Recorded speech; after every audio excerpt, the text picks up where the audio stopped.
안녕하십니까. 신의균의 쿠팡TV 시큐리티 뉴스입니다. 자, 오늘도 우크라이나 전황 알려드리겠는데요. 제가 어제 계속 단신, 그리고 어제는 속보로 알려드렸던 우크라이나가 러시아의 전략 폭격기 기지를 공격했다. 그렇게 해서 14대 정도의 폭격기가 타격을 받았다. 라는 소식을 단신과 속보로 연이어서 전해드렸는데 그게 사실로 밝혀졌고 러시아 국방부에서 인정을 했습니다. 그래서 러시아가 여기에 대한 보복 타격으로 어제 여러분들 뉴스 보셨죠? 이른발의 순항미사일 등을 우크라이나에 쏘았습니다. 그런데 어떻게 되었을까요? 그 내용 한번 보시겠고요. 그리고 지금 또 러시아에서 좀 어마어마한 이런 징집, 동원, 거의 뭐 체포에 가까운 동원 명령이 지금 내려지고 있는데 그 문건이 입수가 되었고 그러면서 지금 러시아가 다시 한번 이 국민들의 분노에 빠뜨리고 있는 상황. 러시아 정권 멀지 않아 무너질 것 같습니다. 이 내용들 알려드리도록 하겠습니다. 신인균의 쿠팡TV 구독, 알림, 좋아요 눌러주십시오. 자, 전과 먼저 보겠는데요. 병력은 500여 명 죽었습니다. 전차 5대 격파, 장갑차 5대 격파, 차량 8대 격파, 그리고 야포 한문 격파, 무인 항공기 5대 격추, 미사일, 순항미사일입니다. 무려 61발 요격했습니다. 이런 엄청난 미사일 요격 전과가 있는데, 자, 그래서 역시 이 지상전에 있어서는 전차, 장갑차 각각 5대밖에 안 되고, 그런데 병력은 500여 명 죽었습니다. 계속 이어지는 러시아의 무의미한, 그 중에서 또 오늘 또 새로운 스타일의 무의미한 돌격 이야기가 또 나왔어요. 어떤 내용인지 또 알려드리겠고, 이렇게 계속해서 사람만 지금 거의 뭐 믹서기에 갈아넣고 있는 듯이 갈아넣고 있는 이런 안타까운 상황인데요. 이런 전과 바탕으로 주요 소식 전선 상황 보면요. 미 국방부 장관이 우크라이나의 방공 능력을 강화하기 위해서 추가 조치할 것이다. 어떤 추가 조치할 것인지는 모르겠습니다. 로이드 오스틴 미 국방장관이 계속 지금 뭐 대량의 미사일 공격을 받고 있는 이 우크라이나가 참 안타깝죠. 그래서 이 우크라이나의 방공 능력을 강화시켜줘야 되는데 미국으로서 뭐 나삼스 탄, 뭐 쿠웨이트나 또 카타르나 오만이나 이런 나라들 니들 거 좀 갖다 줘. 뭐 이렇게도 하는데 지금 탄이 계속 부족하죠. 워낙 많은 미사일들이 날아오니까 예를 들어서 오늘도 이렇게 70발 쏘았으면 그 70발하고 교전하는 상황이 최소 100발 이상 쏘았겠죠. 그러면은 우크라이나의 요격 미사일이 100발 이상 사라진 겁니다. 탄이. 그래서 우크라이나가 가지고 있는 여러 가지 자산들이 있지만 그 중에서 제일 고가치의 자산이 S-300 아니겠습니까? 그래서 동구권 국가들 중에서 S-300을 운영하고 있는 국가들 여러 나라 있죠. 그래서 그 S-300 탄을 방공이야 뭐 자기네들도 해야 되니까 놔둔다 하더라도 탄을 이렇게 좀 긁어서 우크라이나에 주는 이런 조치를 취하고 있다라는 내용도 있습니다. 미국이 포탄을 월 생산량을 14,000발 하고 있던 거를 155mm 포탄이에요. 이걸 월 4만 발로 확대하겠다라는 건데 뭐 월 4만 발로 확대해봐야 사실 이거 얼마 아니죠. 지금 이 개전 초, 중 뭐 이렇게 해서 러시아가 하루에 쏘는 이 포탄이 한 4만 발 정도 된다라고 알려져 있는데 한 달에 4만 발 생산해봐야 전쟁 나면 이 우크라이나 전쟁 정도 되는 규모만 나도 하루에 4만 발 날아가죠. 그러니까 사실은 별거 아닌데 제가 봤을 때는 뭐 월 10만 발은 생산해야 되지 않을까라고 생각이 됩니다. 젤렌스키 대통령은 월요일 적의 보복 공격은 모두 실패했다. 바로 미사일 대량 공격이죠. 무슨 보복 공격이냐? 오늘 제가 알려드릴 폭격기 기지에 대한 공격. 그리고 그제 단신으로 이렇게 알려드렸던 내용들은 이 폭격기 기지 중에서 엥겔스 기지에 대한 말씀을 드렸는데 그게 알고 보니까 엥겔스 기지 포함해서 2개 기지를 동시에 때렸어요. 자, 정말 뭐 기가 찬 일인데 그러다 보니까 그 보복 공격을 순항미사일 쏘았는데 젤렌스키 대통령 말에 따르면 모두 실패했다라는 것이고 보시다시피 61발 요격했으니까 9발만 어딘가에 맞았는데 그것도 전략 시설은 아니고 그냥 민가에 떨어지고 이제 이렇게 됐다라는 거죠. 그리고 젤렌스키 대통령은 몰도바에 떨어진 미사일은 러시아군 것이다 라고 주장을 했는데 이거 뭐 여러 가지 정황상 봐도 이건 그냥 우크라이나 군 거죠. 왜냐 S-300의 탄이 거기 떨어졌는데 거기까지 날아올 수 있는 러시아군 S-300 없죠. OV-55 로켓 추진체인데 그래서 젤렌스키 대통령이 자기가 지금 어마어마하게 많은 말을 하는데 그 말에 대한 신뢰성을 얻기 위해서라도 이런 말도 안 되는 거짓말은 좀 안 했으면 좋겠다라는 생각이 드네요. 원래 정말 노련한 사기꾼들은 90%의 진실에다가 10%의 거짓말만 싹싹 섞는다고 하지 않습니까?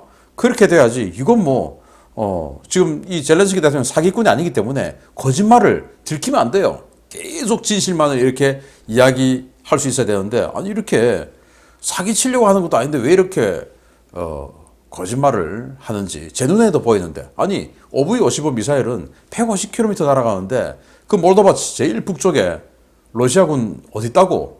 155km 전방에 러시아군 없어요. 그럼 어떻게 날린단 말입니까? 이런 거짓말을 좀 안 했으면 좋겠다는 생각이 들고요. 우크라이나가 동부 전선에서 러시아군 거점 20개소를 동시에 폭격했다고 합니다. 그게 바로 이 러시아군이 이른바의 순항미사일을 쏘았기 때문에 거기에 대한 보복 공격으로 우크라이나군도 뭐 러시아 영토까지 들어가서 폭격하고 할 수는 없지만 공군력 동원해서 20개소의 동부 전선, 루안스크, 도네츠크 전선에 있는 이 거점을 동시에 폭격했다라는 발표가 나왔고, 자, 우크라이나 대통령실이 러시아를 완전 조롱했습니다. 자, 니들 지금 막 힘들어 죽겠지? 자, 그러니까 휴전하고 싶으면, 정전하고 싶으면 러시아 니들이 핵무기 이 무장을 포기하면 안전보장해주겠다라는 거예요. 근데 이게 뭡니까? 바로 부다페스트 양해 각서에서 우크라이나 니들 핵무기 포기해도 안전보장해주겠다. 이 말을 러시아가 그때 했죠. 이 말을 반대로 우크라이나 대통령실에서 니들 핵무기 포장해도 우리가 핵무기 그거 다 없애도 우리가 안전보장 해줄 테니까 걱정하지 말고 이 핵무기 포기한다는 그 휴전협정 해. 그런데 그 협정은 우리 부다페스트 가서 하자 라고 한 겁니다. 그래서 자기네들이 부다페스트 양해각서를 통해서 핵무기를 세계에서 당시 세 번째로 많던 핵무기를 내주었던 그 우크라이나가 러시아에게 그때 줬죠. 그걸 지금 반대로 뒤집어서 할 정도로 자기네들이 생각해도 이번 전쟁은 러시아에게 이기겠다라는 생각을 하고 있나 봅니다. 남부전선에서 러시아군 탈영병이 급증하고 있다. 그래서 탈영해가지고 밥은 먹고 또 배는 채워야 되니까 농산물을 갖다가 이렇게 훔쳐먹고 있다고 해요. 참 불쌍합니다. 예를 들어 총 들고 집에 어떤 그 민가에 들어가서 먹을 거네 이러면은 먹고 죽고 나서 신고해버리겠죠. 그러니까 그게 겁나니까 그냥 살금살금 어디 들어가가지고 창고나 뭐 이런 데 들어가서 농산물 훔쳐먹고 이러고 살고 있다고 합니다. 러시아가 자포리자 원전의 비무장지대화에 대한 협상을 파기했습니다. 왜냐? 우크라이나는 이거 그래 다 그냥 우리 손 놓자. 그래서 IAEA가 통제하도록 하자라고 우크라이나는 하는데 러시아는 안 된다. 통제는 우리가 해야 돼. 라고 하니까 협상이 될 리가 없죠. 그렇게 해서 협상이 결렬됐다. 그리고 우크라이나 보안국이죠. SBU가 자국 내 러시아 정교회에 대한 전국적인 압수수색에 들어갔답니다. 지난번에 제가 이 러시아 정교회, 우크라이나 내에 있는 러시아 정교회 사제가 스파이 행위를 했다라고 했지 않습니까? 그래서 러시아에 있는 정교회 수장이 완전히 그냥 뭐 푸틴의 딸랑이 역할을 지금 하고 있으니까 거기에서 교단 차원에서 지시가 내려와서 이 우크라이나 내에 있는 러시아 정교회 사제들이 어떤 일을 할지도 모른다라는 생각을 했겠죠. 그래서 전국적인 이 교회에 대해서 전국적인 압수수색에 들어갔다고 하는데 참 불행한 일입니다. 종교는 정치에 참여하면 안 되죠. 정치에 참여하더라도 과거 우리 조선의 승병들 그리고 고려의 호국불교처럼 자기 조국을 지키기 위한 이런 참여라면 몰라도 이렇게 조국을 뒤집기 위한 이런 짓은 하면 안 된다라고 생각하는데 우리나라에도 일부 정치인들이 우리 정권을 뒤집고 사회주의 국가를 뭔가 좀 좋아하는 듯한 그런 종교인들이 좀 있어서 제가 참 안타깝습니다. 자, 우크라이나가 스바토베, 크레미나에서 소규모 공세를 시작했는데 러시아의 포격에 좌절됐다고 하고요. 반대로 러시아도 아우디우카 일대에서 비정상적인 공세를 반복하는데 무슨 비정상이냐? 이건 뭐 대대급으로 돌격하는 게 아니고 지속적으로 15명에서 20명 정도를 계속 똑같은 루트로 보낸답니다. 다 죽으면 또 보내고 다 죽으면 또 보내고 계속 15에서 20명 정도를 축차 투입하고 있다. 아니 이거 뭐 하는 짓입니까 이거? 정말 기가 차는 일이죠. 이렇게 해서 계속 병력을 갈아넣고 있다. 아우디우카. 그러니까 도네츠크 시의 서쪽에 있는 조그만 마을이죠. 거기를 지금 몇 달째 지금 공격하고 있는데 거기에서 이런 바보 같은 이상한 짓을 하고 있다라는 주장도 나왔습니다. 자, 이런 전선 상황 바탕으로 주요 소식 들어갑니다. 러시아의 전국적인 동원령 선포가 임박했다는 소문이 빠르게 확산되고 있는 가운데 러시아 국방부가 지난 9월 동원 실패의 교훈을 바탕으로 사실상 체포작전에 가까운 동원 작업을 준비하고 있다는 소식입니다. 현실화되면 주민 저항이 만만치 않을 것 같은데 푸틴 정권은 정말 눈에 뵈는 것이 없는 모양입니다. 러시아 국방부가 각 지역 행정 및 보안당국과 협력해 대대적인 동원령 집행을 준비하고 있으며 이를 위해 각 지역 사무소에 관련 지침이 하달되고 있다고 러시아 내 반전단체 We Can Explain이 현지 시각 12월 6일 밝혔습니다. 이 단체는 본격적인 동원령은 1월에 발표될 것이며 1, 2월 두 달에 걸쳐 수색작전에 가까운 형태의 동원 작업이 시작될 것이라고 밝히며 이미 각 지역 병무사무소에 관련 지침이 내려가 소환장 인쇄 작업이 시작됐다라고 밝혔습니다. 러시아 당국은 9월 동원령 발표 이후 대규모 주민 탈출 사건이 발생했던 사례를 교훈삼아 크렘린이나 국방부 차원의 동원령 발표 대신 각 지방 행정당국이 기습적으로 동원령을 동시 발표하고 소환장을 보낸 뒤 동원 대상자를 체포해 입소시키는 방식으로 강제 동원을 준비하고 있는 것으로 전해졌습니다. 이를 위해 각 지역 병무사무소에는 동원 대상자의 거주지를 급습해 신병을 확보하라 라며 실수가 발생할 경우 해당 병무사무소와 행정관청의 담당자들이 책임을 지게 될 것이라는 엄포도 내려갔습니다. 현재 내무부와 국방부에서 동원령 집행 지침을 받은 지역은 모스크바, 상트페테르부르크, 마가단, 하바롭스크 등인데요. 이 사실을 폭로한 반전단체는 러시아 연방의 거의 모든 행정 주체로 공문이 내려갔기 때문에 이번 동원은 사실상 총동원령으로 봐야 한다고 우려했습니다. 러시아 당국은 지난 9월 21일 블라디미르 푸틴 대통령이 직접 대국민 담화 형식으로 동원령을 발표했는데요. 동원령 발표 이전부터 동원령이 내려질 것이라는 소문이 파다하게 돌았고 발표 직후 소환장이 발송되지 않아 엄청난 수의 동원 대상자가 러시아를 탈출하는 사태가 벌어진 바 있습니다. 러시아는 추가 동원에서는 이 같은 사태를 막기 위해 군과 경찰, 보안기관과 행정기관이 총동원된 동원작전을 준비하고 있는데요. 이는 사실상 일반 주민들을 강제로 잡아다가 전선의 대포밥으로 내모는 행위여서 실제로 집행될 경우 주민 반발이 만만치 않을 것으로 예상됩니다.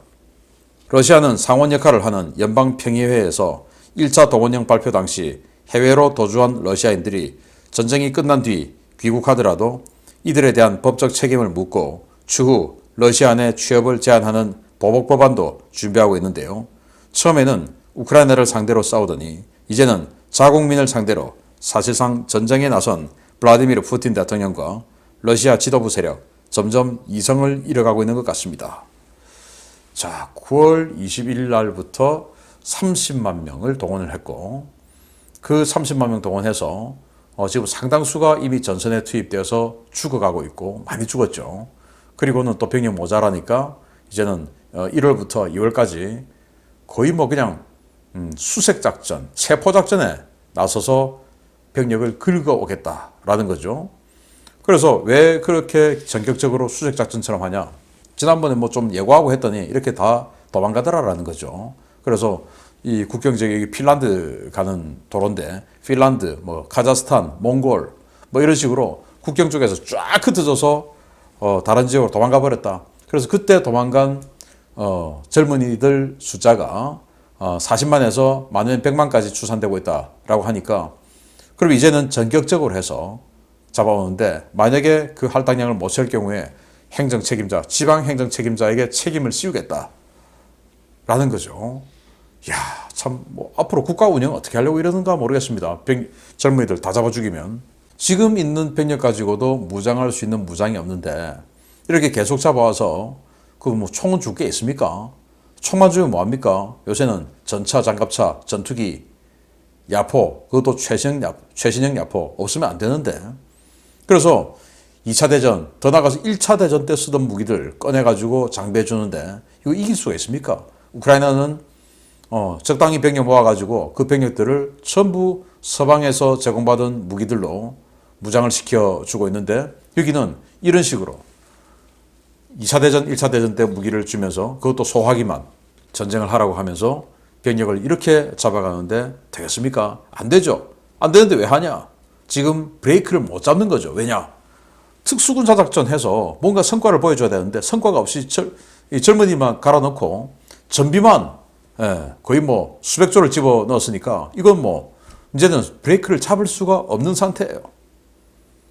괜히 전쟁 일으켜서 푸틴 큰일 났는데 이제는 모스크바 인근의 공군기지 그리고 러시아가 가지고 있는 최대의 전략 폭격기 기지 그리고 모스크바 인근의 그 전략 폭격기 기지는 또 러시아의 핵무기 미국으로 따지면 지구권 타격 사령부 글로벌 스트라이크 커맨드가 있는 바로 그 장소예요. 사령부가 있는 장소 그리고 최대 운용기지가 둘 다 공습을 받아버렸습니다. 그것도 아주 구형 드론에 의해서 그것도 대형 구형 드론에 의해서 이 정도로 러시아 방공이 허접하단 말인데 보겠습니다. 러시아 최대 전략 폭격기 기지인 엥겔스 기지 피격이 우크라이나군의 장거리 타격 작전이었다는 사실이 러시아 당국에 의해 공식 확인되었습니다. 러시아는 피습 당일 가용 전력을 모조리 긁어모아 대대적인 보복 공격을 가했는데요. 욱하는 마음에 벌인 보복 공습이 완벽히 실패로 돌아가며 아까운 미사일만 대량으로 잃었다는 소식입니다. 러시아 정말 아무 생각 없이 막무가내로 전쟁을 하는 것 같습니다. 러시아 현지 시각으로 12월 5일 오전 6시에 있었던 사라토브주 엥겔스 공군기지 폭발은 우크라이나 무장 드론의 공격에 의한 것이었으며 러시아는 이에 대한 보복 조치로 대규모 미사일 공격을 실시했다고 러시아 국방부가 현지 시각 12월 5일 저녁 밝혔습니다. 모스크바 시각으로 12월 5일 오후 14시부터 시작된 이번 공습은 피격당한 엥겔스 공군기지에서 급히 안전지대로 대피한 폭격기들이 총동원됐는데요. 장소가 확인되지 않은 모처에서 발진한 투폴레프 95MS 전략폭격기 8대, 로스토프 온돈 지역에서 발진한 투폴레프 22M3 폭격기 1대와 수호이 35 전투기 4대, 흑해함대의 스트레구시급 초계함과 부얀N급 초계함, 킬러급 잠수함 등이 미사일을 발사했습니다. 공습에 투입된 미사일은 투폴레프 95MS 전략폭격기들이 발사한 KH-101 미사일과 KH-55 미사일 총 38발, 투폴레프 22M3 백파이어 초음속 폭격기가 흑해에서 발사한 KH-22 대함미사일 3발, 수호이 35 전투기가 발사한 KH-59 공대지 미사일 6발과 KH-31P 대레이더 미사일 1발 등이었습니다. 이 가운데 남부전선의 우크라이나군 방공진지를 향해 발사한 KH-59와 KH-31P 7발 중에 6발, 자포리자시와 오데사시를 겨냥한 KH-22 대함미사일 3발을 제외한 60발은 우크라이나군의 방공자산에 의해 모두 격추되었습니다. 러시아군이 발사한 미사일 가운데 비행속도 마 4.5, 사거리 600km급의 KH-22 초음속 대함미사일은 우크라이나군 진지가 아닌 자포리자시 외곽의 농가 건물과 오데사시의 창고 건물에 명중해 민간인 사상자를 냈고 남부전선의 우크라이나군 진지를 향해 발사된 사거리 115km급의 KH-59M 대부분은 목표물에 명중했지만 우크라이나군 사상자는 발표되지 않았습니다. 러시아 내 강경파와 극단주의 밀 블로거들은 러시아 최대의 전략폭격기 기지인 엥겔스 공군기지와 디아겔레보 기지가 피격당한 것도 황당한데 러시아군이 치밀한 계획도 없이 홧김에 귀중한 장거리 순항미사일을 대량으로 허비했다며 러시아 당국을 강력하게 성토하기 시작했습니다. 러시아 밀 블로거들의 성토대로 러시아는 대낮에 대량의 순항미사일을 발사해 우크라이나의 손쉬운 요격을 도왔는데요. 우크라이나는 최근 독일에서 지원받은 구닥다리 대공포인 게파드 자주대공포를 이용해 아주 간단히 KH-55 미사일을 요격하는 영상을 공개하며 러시아가 발사한 KH-101과 KH-55 계열 순항미사일 60발을 100% 요격했다고 조롱했습니다. 미국 전쟁연구소 ISW는 워싱턴 동부 표준시 12월 5일 저녁 정례 브리핑에서 러시아 밀 블로거와 강경파들이 당국을 향해 최고 보안 등급의 엥겔스가 당했는데 모스크바라고 안전하겠느냐라는 질타를 날렸고 우크라이나의 최고 수준의 강력 보복에 나서라고 촉구했다라고 전했습니다. 러시아 밀 블로거들은 엥겔스 공군기지는 물론 디아겔레보 공군기지에서도 드론 피격이 보고됐다라며 두 기지 모두 핵무기를 운용하는 전략기지이고 이곳의 방어가 뚫린 것은 용납할 수 없으며 우크라이나에 보복하고 관련자를 문책하라 라고 요구하고 있습니다. 현재 러시아는 엥겔스 공군기지의 방어를 강화하는 한편으로 기지에 배치되었던 폭격기들을 다른 기지로 대피시킨 상황인데요. 수백 발의 핵탄두가 저장되어 있는 전략기지에 대한 방어가 이 정도 수준이라면 나머지 군사기지의 방어태세는 어느 정도일지 안 봐도 비디오라는 조롱과 비판이 쏟아지고 있습니다. 아니 핵무기를 운용하는 기지 두 개가 아주 구형 그리고 덩치가 대형인 속도는 또 느린 무인기에게 공격을 당해서 이런 큰 피해를 당했습니다. 정말 놀라운 일인데요. 얘들 진짜 바보 아닙니까? 여기 보십시오. 투플레프 22 M3 백파이어 폭격기입니다. 핵무기 운용하고 킨잘 쏘고 하는 바로 그 초음속 폭격기예요. 이거 지금 뒤 엔진 부분하고 날개 뒷부분이 완전히 뜯겨 있죠. 아마 공중에서 자탄이 내려와서 확 뜯어버렸는지. 그리고 여기 이제 옆에 트럭으로 보이는데 지금 엔진 오일도 막 확 나와 있는 것 같고 박살이 나 있어 트럭도. 자 이렇게 되었습니다. 여기는 이제 디아겔로보 기지, 모스크바 남쪽에 있는 디아겔로보 기지, 그리고 엥겔스 기지 두 개가 동시에 타격을 당했는데 핵무기를 운용하는 기지, 여기는 핵무기 운용하는 공군 사령부가 있는 곳이에요. 핵무기 운용 직접 담당하는 미국의 지구권 타격 사령부가 있는 바로 그곳입니다. 핵무기도 있고 엥겔스 기지는 핵무기 엄청 많고 그러면 여기에 얼마나 성능 좋은 방공자산 지대공 미사일들이 쫙 깔려 있어야 되는 거 아닙니까? 그런데 덩치는 무려 14m 그리고 속도는 초음속이 안 되고 천음속 순항미사일 격인 구형 드론 꼬불꼬불 날아오는 것도 아니고 그냥 똑바로 오는 속도는 마 1도 안 되는 덩치는 14m나 되는 F-16만 하죠. 그런 구형 드론에게 이렇게 공격을 당할 정도로 그 핵기지들이 두 개나 이렇게 허접하다. 자, 여기 디아겔로 기지인데 여기 지금 시커멓게 지금 뭔가 타격을 받은 모습이 보이죠. 이런 식으로 지금 타격을 받아버렸다.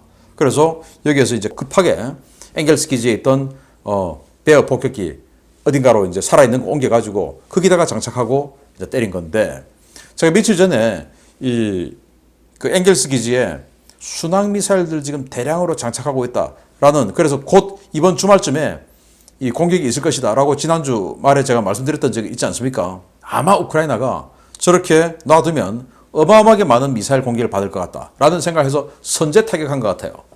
그러니까 이번에 이 폭격기들이 쏜 미사일이 38발밖에 안 되겠죠. 만약에 그게 선제 타격 안 했으면 지난번처럼 한 200발 넘게 맞았겠죠. 그러면은 요격할 수 있는 능력이 거의 한정되어 있으니까 중과부적으로 결국 또 수십 발을 또 그대로 얻어맞았겠죠. 선제 타격이 이렇게 중요한 겁니다. 그래서 이런 식으로 됐고 여기는 순항미사일 날아가다가 우크라이나에게 요격당한 모습이고요. 바보같이 그냥 한 방에 파편 맞아가지고 끊겨버렸네요. 이렇게 파괴된 모습이고 또 얼마나 또 황당하냐면은 또 역시 순항미사일 날아오는데 여기 뭐가 하나 보이죠? 이게 독일에서 준 35mm 대공기관포 게파드죠. 게파드. 우리로 치면 비호, 구형 비호. 그게 연발 사격도 아니고 이 동영상 보면 투둑투둑투둑 점사로 끊어서 쏴가지고 이렇게 순항미사일 격추시켜버리는 모습입니다. 왜냐? 야간에 공격을 해야 되는데 주간에 그냥 열받아가지고 야 지금 다 쏴 해가지고 주간에 날아가는 거 눈에 지금 보이지 않습니까? 미사일 날아오는 게. 미사일이 이게 마하 2, 마하 3 이것도 아니고 시속 900km 이렇게 날아오는데 여객기 같은 속도로 그냥 날아오는데 눈에 안 보입니까? 그러면은 야 국경비대에서 야 지금 미사일 몇 발 날아갔다.